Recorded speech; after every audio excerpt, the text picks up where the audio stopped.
Now we're going to talk about Nvidia, which we actually talked about extremely recently in a show about gaming. Nvidia is interesting because they manufacture the video chips that go into gaming computers, their GeoForce line, but then of course they're also, as we discussed, big in artificial intelligence, deep learning and autonomous vehicles. So again, the chips have extraordinary capacity and are therefore used in those high-end applications. $88.3 billion worth of market cap, price to earnings ratio around 50, dividend yield rather small, 0.4%. So this is the one that I said has got a share chart like a rocket ship. We saw it yesterday, but that is awesome.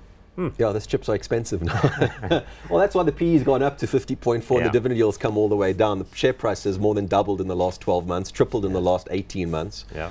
So why is that? What did they do that was so special? So I think what's interesting is that Nvidia specializes in graphics cards or GPUs, they are called. So we've just talked about a company that produces CPUs. So CPUs are designed in order to do tasks one after the other. It has to finish a task and then it does another task. Yep. And then it does another one. Whereas a GPU can do a task simultaneously. And that's incredibly important if you're having a look at creating an algorithm that's going to do deep learning.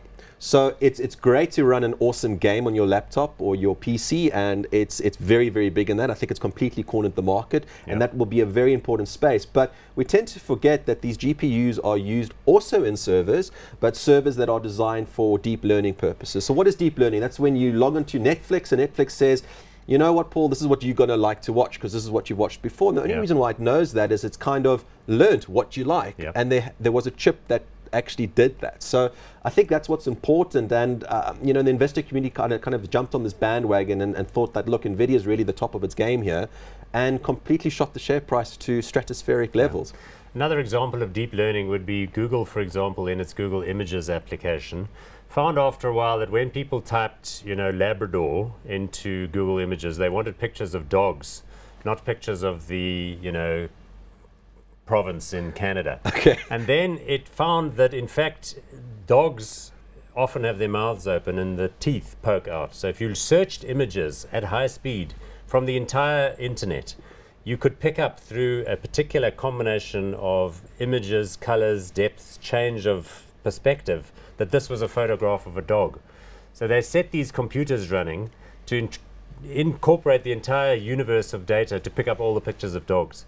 That kind of thing. Facial recognition for the intelligence agencies around the world. Correct. They can scan through footage from airports, train stations, and all this sort of stuff, and basically build a library of people's faces. So how about this for e-commerce, right? So let's say you see a famous politician on TV and you really like the suit that he's wearing. Some applications give you the opportunity of you click on that suit, it knows exactly what that suit is and will connect it to the tailor that could make it for you.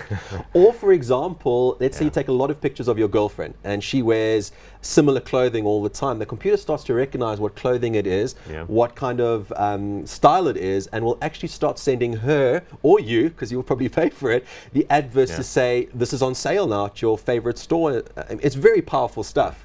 And it's GPUs that did it at the end of the day. Another example, since we're waffling away here, is deep space research. You know, we've got in this country that Meerkat project, you know, the square kilometer array. They gather this astonishing amount of visual data, and then these applications trawl through that stuff trying to work out what the hell's going on, so they can invent all of these new theories about dark spaces and quarks and holes and what have you. And a company like Nvidia are one of the few companies that can do it. I mean, they've got a fantastic fabrication system. I mean, it's just enormous. They can make the chips at a cheaper level than anybody else. It is a real advantage and you know, a real economic growth. The new stuff they're rolling out is streets ahead of what their competitors can provide. So they are, as far as I remember, they are about 18 months to 2 years ahead, which in computer power is light years ahead of the majority of their competitors. So, you know, to access that market now as a competitor is almost impossible, and the share price is reflecting that expectation.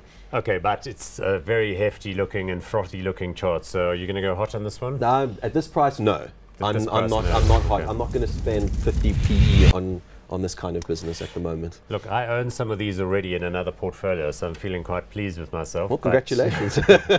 I'm going to go hot still, notwithstanding.